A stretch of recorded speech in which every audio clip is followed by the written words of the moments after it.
അമ്മേ ശരണം ദേവീ ശരണം. വർഷത്തിൽ ഒരു ദിവസം മാത്രം ഭക്തർക്കായി നട തുറന്നു കൊടുക്കുന്ന ഒരു ദേവീ ക്ഷേത്രമാണ് പുളിയക്കാവ് ഭഗവതി ക്ഷേത്രം. പാലക്കാടുള്ള കരിങ്കരപ്പുള്ളി എന്ന കൊച്ചു ഗ്രാമത്തിൽ സ്ഥിതി ചെയ്യുന്ന ഈ ക്ഷേത്രം പാലക്കാട് നിന്ന് 3.5 കിലോമീറ്റർ മാത്രം ദൂരമാണ് ഉള്ളത്. ഒരു തറവാടിൻ്റെ ഉടമസ്ഥയിലുള്ള ക്ഷേത്രമാണിത്. അതിനാൽ ക്ഷേത്രവുമായി ബന്ധപ്പെട്ട ആളുകൾ കൂടുതലും ആ കുടുംബവുമായി ബന്ധപ്പെട്ടിരിക്കുന്നു.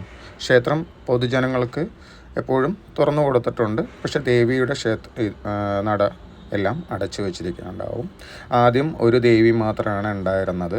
പിന്നീട് സഹോദര ദേവികളുമായിട്ട് അവിടെ തെക്ക് വടക്കായി ക്ഷേത്രങ്ങൾ പണിഞ്ഞിട്ടുണ്ട്.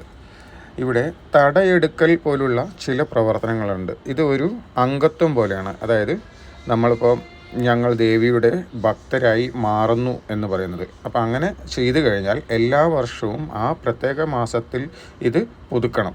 അതായത് നമ്മളിപ്പം കൂടടയ്ക്കുന്ന പരിപാടി അങ്ങനെയൊക്കെ. ഇവിടെ വേറൊരു പ്രവൃത്തിയുള്ളത് ഏട് നോക്കലാണ്. ഏട് നോക്കൽ എന്ന് പറഞ്ഞാൽ നമ്മളിപ്പം രാശി നോക്കുന്ന പോലത്തെ ഒരു സംഭവമാണ്. ഒരു ഏട് നോക്കിയിട്ട് കാര്യം പറയുന്നത് പോലെ ഒരു ജ്യോത്സ്യൻ അവിടുന്ന് കാര്യങ്ങൾ പറയും.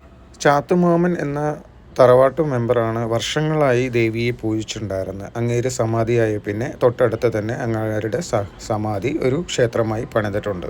ക്ഷേത്രത്തിന് ചുറ്റുമുള്ള അന്തരീക്ഷം ശാന്തവും സമാധാനപൂർവവുമാണ്. ഭക്തർക്ക് ശാന്തമായ അന്തരീക്ഷം പ്രദാനം ചെയ്യുന്നു. ക്ഷേത്രത്തിന് ചുറ്റുമുള്ള പച്ചപ്പും പ്രകൃതി ഭംഗിയും അതിൻ്റെ ചാരുത വർദ്ധിപ്പിക്കുന്നു.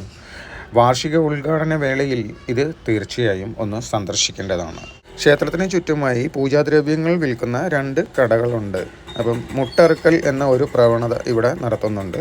അതിന് തേങ്ങയെല്ലാം അവിടെ നിന്ന് കിട്ടും. പൂജാദ്രവ്യങ്ങളും അവിടെ നിന്ന് കിട്ടും. തടമുറുക്കൽ എന്ന് പറയുന്നത് നമ്മൾ കൂടടയ്ക്കുന്ന പ്രവണതയാണ്. അത് അലുമിനിയത്തിൻ്റെയും സ്റ്റീലിൻ്റെയും അവൈലബിൾ ആണ്. സ്റ്റീലിന് 300 രൂപയാണ്. ഇത് ചെയ്യുമ്പോൾ ദേവിയെ നമ്മൾ ഭക്തരായി സ്വീകരിച്ചു, അല്ലെങ്കിൽ ദേവിക്ക് നമ്മൾ അടിമപ്പെട്ടു എന്നുള്ളതാണ് പറയുന്നത്. അതുകൊണ്ട് ഓരോ വർഷവും നമ്മൾ പോയി അത് പുതുക്കി ചെയ്യേണ്ടതാണ്. വിളിച്ചാൽ വിളിപ്പുറത്തെത്തുന്ന ഈ ദേവി ഏത് കടൽ കടന്ന് വേണമെങ്കിലും വന്ന് ഭക്തരുടെ ആഗ്രഹം സാധിച്ചു തരുമെന്നാണ് വിശ്വാസം. അമ്മേ ശരണം ദേവീ ശരണം. കൂടുതൽ എന്തെങ്കിലും അറിയണമെങ്കിൽ കമൻറ്റ് ബോക്സിൽ കമൻ്റ് ഇടൂ. താങ്ക്